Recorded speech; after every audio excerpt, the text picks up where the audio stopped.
राज्य मंत्रिमंडळाच्या बैठकीतून महत्त्वाचे अपडेट आहेत। शेतकऱ्यांच्या नुकसानीबाबत बैठकीमध्ये चर्चा झाली आहे। महाराष्ट्र राज्य अनुसूचित जमाती आयोगाची स्थापना करण्याचा महत्त्वाचा निर्णय या बैठकीत करण्यात आलाय। धारावी पुनर्विकास प्रकल्पासाठी कुर्ला इथली 8.5 हेक्टर जमीन हस्तांतरित करण्यासाठी सुधारणांना मान्यता देण्यात आली आहे। तर संभाजीनगरमध्ये 200 खाटांच्या कामगार विमा रुग्णालयासाठी 6 हेक्टर गायरान जमीन देण्यात आली आहे। तर मुंबईमधील टोल बंद झाल्याने राज्य रस्ते विकास महामंडळाला भरपाईचाही निर्णय घेण्यात आलाय।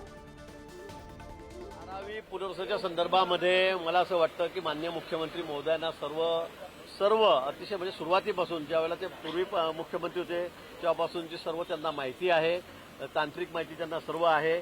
त्या संदर्भामध्ये कुठेही नियमबाह्य काम केलं जाणार नाही, कुठलंही नियमबाह्य काम केलं जाणार नाही आणि त्या ठिकाणी नियमाने जे असेल तांत्रिकदृष्ट्या तपासून तेच काम त्या ठिकाणी चाललेलं आहे।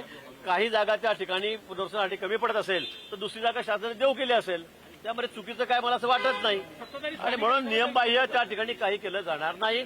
मूळ मुंबईकर किंवा मुंबई प्रेमी कोण होतं का, तो एक प्रश्न आहे। आज मदर डेअरीची जागा दिलेली आहे, जवळपास 600 एकर बाकीची आणि 540 एकर धारावीची फुकटात अदानीच्या घशात घातली आहे। तुम्ही जर उद्या 1 स्क्वेअर फूट मागायला गेलात मुंबईचं, तुम्हाला मिळणार आहे का?